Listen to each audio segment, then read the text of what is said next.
Coming to you from Music City, Nashville, Tennessee, this is the Quinn Spinn. Hey now, and welcome once again, ladies and gentlemen, boys and girls, one and all, to a brand new edition of...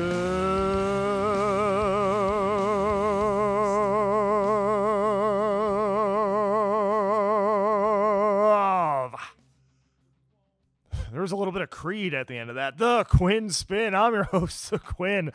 I am not editing that. I'm back here on Spotify, Apple Podcasts, Google Podcasts, Anchor, Stitcher, YouTube, and more for another rousing and riveting and Creed-inspired installment of the official podcast of Underground Music Collective. You just heard Revel 9's All I've Become, which is not a Creed song, but it is the opening theme song of this podcast, has been since the great year of 2014, and it will be until the very end of days. And you'll notice I'm here on the interview set. I just recorded next week's episode with Jay Pearson, who is a producer, artist, all-around good soul here in Nashville.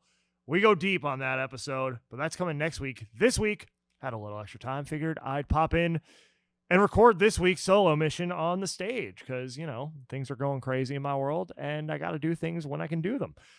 So, as musicians, as creatives, as artists, whatever you consider yourself in this creative ecosystem, you're also a business owner.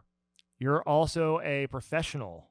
And I think when we start these journeys, right? I know this was the case for me when I started this show. I didn't necessarily view it as work, as a professional endeavor. I viewed it as more of an outlet, as more of a creative thing, right?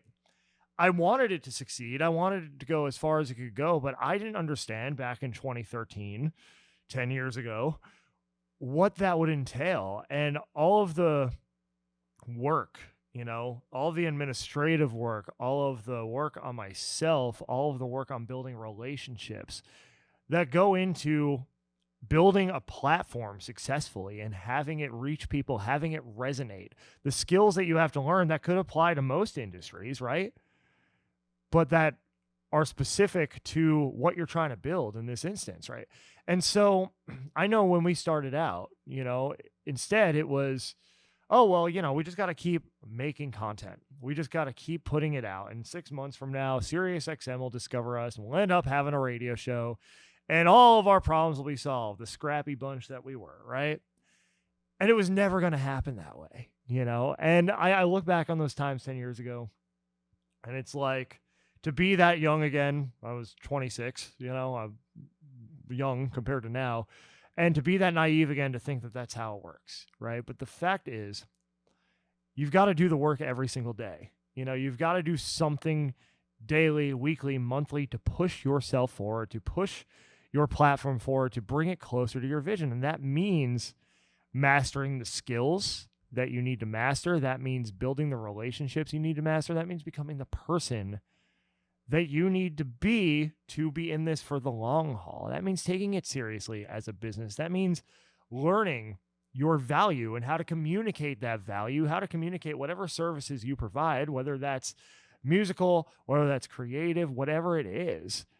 You're trying to build a business. You're trying to build a platform that can sustain you, that can eventually sustain your family, that can give you the life that you want. So there's a lot of work that needs to go into that, and you need to treat it like a job. It might be a fun job. It might be something that makes your heart sing. It might be something that you absolutely love, and you can't imagine yourself doing anything else from that 30,000-foot view, right? But the devil's in the details.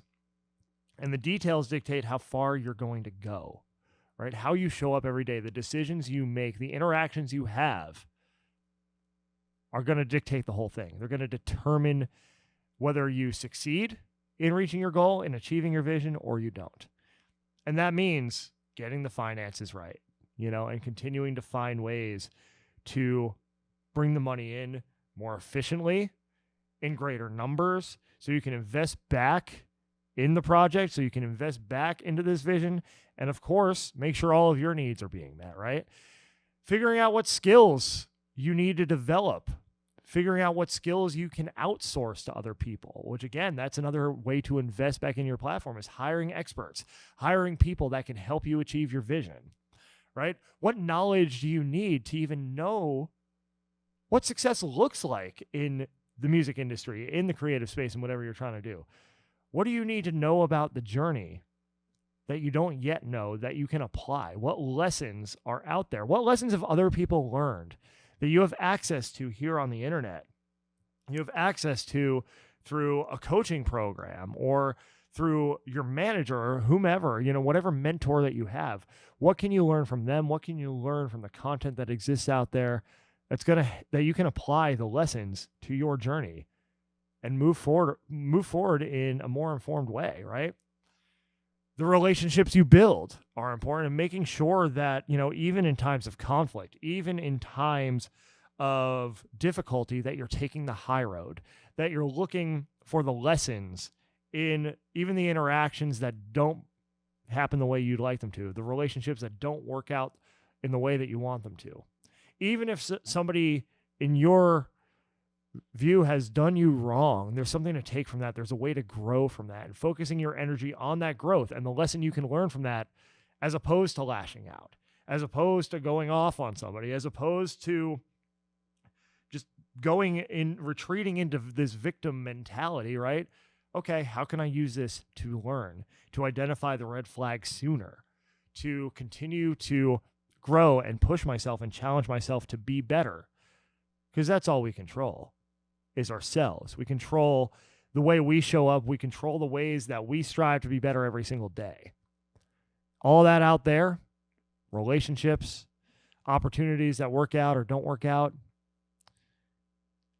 anything external is not within our control.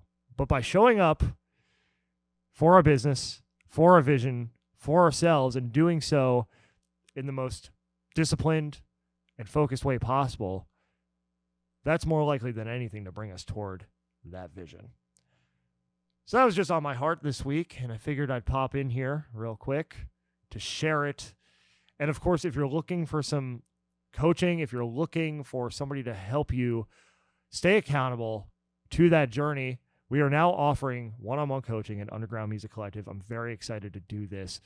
Go to our website, undergroundmusiccollective.com/coaching, to learn more. And you can learn more about the show, The Quinn Spinn, on Spotify, Apple Podcasts, Google Podcasts, Anchor, Stitcher, YouTube, and more, as well as on Instagram at Quinn Spinn Official, 2 N's in Quinn, 2 N's in Spin. Learn more about the show as well at undergroundmusiccollective.com, our central hub for all things independent music, community, creativity, music business, and more. UMC's on the socials as well. It's Instagram, Facebook, Twitter, LinkedIn, YouTube. Follow the UMC 20 playlist on Spotify. 20 fresh tracks in the latest episode or episodes of this episode every Tuesday. They will hit your feed. And also, NashLive.live. We've got a big show coming up at the Cobra in Nashville on April 1st. That is a Saturday, 8 p.m. Doors, $10 in advance. Chris Hatch, Lord Goldie, and Foundation Mecca of the Sunday Funday crew, Emery James, and Seti Mack. It's a hip-hop and R&B showcase experience at the Cobra. Saturday, April 1st, 8 p.m. Revel 9's all I become. I'm going to take us out just like it brought us in, and I will see you next time. Grab some muffins on the way out.